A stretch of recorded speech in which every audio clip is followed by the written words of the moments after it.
নমস্কার। মহুয়া বার্তা ইউটিউব চ্যানেলে মহাভারতের ধারাবাহিক পর্বে আপনাকে স্বাগত জানাই। আজকের পর্ব শিষ্টাচারের বর্ণনা। চ্যানেলে যারা নতুন তাদের অনুরোধ জানাবো চ্যানেলটি সাবস্ক্রাইব করে মহাভারতের ধারাবাহিক পর্বগুলো শ্রবণ করুন। আসুন আজকের পর্ব শুরু করি। মহর্ষি মার্কণ্ডেয় বললেন, ধর্মব্যাধের এই উপদেশ শুনে ব্রাহ্মণ কৌশিক তাকে জিজ্ঞাসা করলেন, নরশ্রেষ্ঠ, সজ্জন ব্যক্তিদের আচরণ সম্বন্ধে আমি কিভাবে জানব? তুমি আমাকে যথার্থ রীতিতে শিষ্টাচারীর কথা বুঝিয়ে বলো। ব্যাদ বলল, ব্রাহ্মণ, যজ্ঞ, তপ, দান, বেদের স্বাধ্যায় এবং সত্য ভাষণ, শিষ্ট পুরুষদের ব্যবহারে এই পাঁচটি জিনিস সর্বদা থাকে। যে ব্যক্তি কাম, ক্রোধ, লোভ, দম্ভ এবং মত্তভাব এই দুর্গুণগুলি জিতে দেয়, কখনো এগুলির বশীভূত হয় না, তাকেই শিষ্ট বা উত্তম বলা হয়। এবং শ্রেষ্ঠ ব্যক্তিরা তাকেই সম্মান করে থাকেন। তারা সর্বদাই যজ্ঞে এবং স্বাধ্যায় কর্মে নিযুক্ত থাকে, কখনো খুশিমতো আচরণ করেন না। সর্বদা সদাচার পালন করা শিষ্ট ব্যক্তিদের আরেকটি লক্ষ্য। শিষ্টাচারী ব্যক্তিদের মধ্যে গুরুর সেবা, ক্রোধহীনতা, সত্য ভাষণ এবং দান, এই চারটি গুণ অবশ্যই থাকে। বেদের সার সত্য, সত্যের সার ইন্দ্রিয় সংযম এবং ইন্দ্রিয় সংযমের সার হল ত্যাগ। শিষ্ট ব্যক্তিদের মধ্যে এই ত্যাগ সর্বদা বিদ্যমান। শিষ্ট পুরুষ সর্বদা নিয়মিত জীবন নির্বাহ করে, ধর্মপথে চলে এবং গুরুর নির্দেশ পালন করে থাকে। সুতরাং হে প্রিয়, তুমি ধর্ম মর্যাদা ভঙ্গকারী, নাস্তিক, পাপী এবং নির্দয় ব্যক্তিদের সঙ্গ পরিত্যাগ করে সর্বদা ধার্মিক ব্যক্তিদের সেবা করো।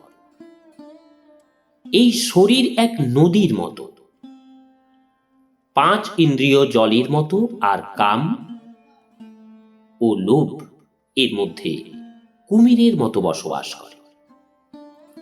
জন্ম মৃত্যুর দুর্গম প্রদেশে এই নদী বহমান। তুমি ধৈর্যের নৌকায় বসে এই দুর্গম স্থানের ক্লেশগুলি পার হয়ে যাও। শ্বেত বস্ত্রের উপর যেমন যে কোনো রং খুব সুন্দর দেখায়, তেমন এই শিষ্টাচার পালনকারী ব্যক্তির ক্রমশ সঞ্চিত কর্ম এবং জ্ঞানরূপ মহাধর্ম সুন্দরভাবে প্রকাশিত হয়। অহিংসা এবং সত্য, এর দ্বারাই সমস্ত জীবের কল্যাণ হয়। অহিংসা সব থেকে বড় ধর্ম, কিন্তু সত্যিই এর প্রতিষ্ঠা। সত্যের আধারেই শ্রেষ্ঠ ব্যক্তিদের সমস্ত কাজ আরম্ভ হয়, তাই সত্য গৌরবের বস্তু। ন্যায় সংবলিত কর্মের পালনকেই ধর্ম বলা হয়। এর বিপরীত যে অনাচার, শিষ্ট ব্যক্তিরা তাকেই অধর্ম বলে থাকে। যে ব্যক্তি ক্রোধ বা নিন্দা করে না, যার মধ্যে অহংকার বা ঈর্ষা ভাব নেই, যে নিজ মনকে বশে রাখে এবং সরল স্বভাব সম্পন্ন হয়, তাকেই শিষ্টাচারী বলা হয়। তার মধ্যে সত্যগুণের বৃদ্ধি হয়। অন্যের পক্ষে যা পালন করা কঠিন, সেরূপ সদাচারগুলিও সে সহজেই পালন করতে পারে। নিজ সৎকর্মের জন্যই সে সর্বত্র সম্মানিত হয়। তার দ্বারা কখনোই হিংসাদি ভয়ানক কর্ম হয় না। পুরাকাল থেকে সদাচার চলে আসছে, এটি সনাতন ধর্ম।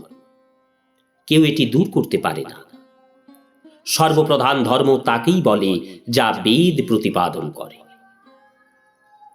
দ্বিতীয় স্তরের ধর্মগুলির বর্ণনা ধর্মশাস্ত্রে বর্ণিত হয়েছে। তৃতীয় স্তরের ধর্ম হল শিষ্ট ব্যক্তির আচরণ। ধর্মের এই তিনটি লক্ষণ, বিদ্যায় পারঙ্গম হওয়া, তীর্থ স্নান করা এবং ক্ষমা, সত্য, কোমলতা এবং পবিত্রতা ইত্যাদি সদ্গুণ শিষ্ট ব্যক্তিদের আচরণেই দেখা যায়। যে সকলের প্রতি দয়াভাব পোষণ করে, কাউকে কষ্ট দেয় না, কখনো কঠোর বাক্য বলে না, তাকেই সাধু বা শিষ্ট ব্যক্তি বলা হয়। যার শুভ অশুভ কর্মের পরিণামের জ্ঞান থাকে, যে ন্যায়যুক্ত, সদ্গুণ সম্পন্ন, সমস্ত জগতের হিতৈষী এবং সর্বদা সুপথে চলে, সেই সজ্জন ব্যক্তি শিষ্ট। তার দান করার স্বভাব থাকে। সকল বস্তুই সে সকলের সঙ্গে সম্মিলিতভাবে উপভোগ করে। দিন দুঃখীর ওপর তার সর্বদা দয়া থাকে। স্ত্রী এবং অনুচরদের যাতে কষ্ট না হয় তার জন্য সজ্জন ব্যক্তি সদাই তৎপর থাকে এবং নিজ সামর্থ্য অনুযায়ী তাদের অর্থ প্রদান করে। সে সর্বদা সৎপুরুষদের সঙ্গ করে।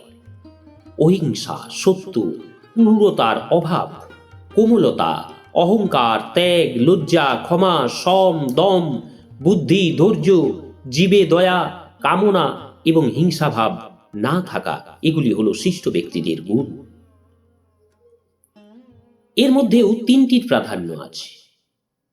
কারো সঙ্গে শত্রুতা না করা, দানে রত থাকা এবং সত্য ভাষণ, শান্ত থাকা, সন্তুষ্টি ভাব এবং মিষ্ট বাক্য, এগুলি সৎপুরুষদের গুণ। এরূপ ব্যক্তি মহাভয় হতে মুক্ত হয়ে যায়। হে ব্রাহ্মণ, আমি যেমন জেনেছি এবং শুনেছি সেই মতো শিষ্ট আচারের বর্ণনা করলাম। নমস্কার।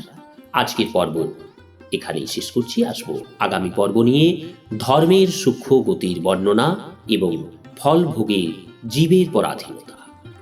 চ্যানেলে যারা নতুন তাদের অনুরোধ জানাবো চ্যানেলটি সাবস্ক্রাইব করে মহাভারতের ধারাবাহিক পর্বগুলো শ্রবণ করুন। রাধে রাধে, হরে কৃষ্ণ।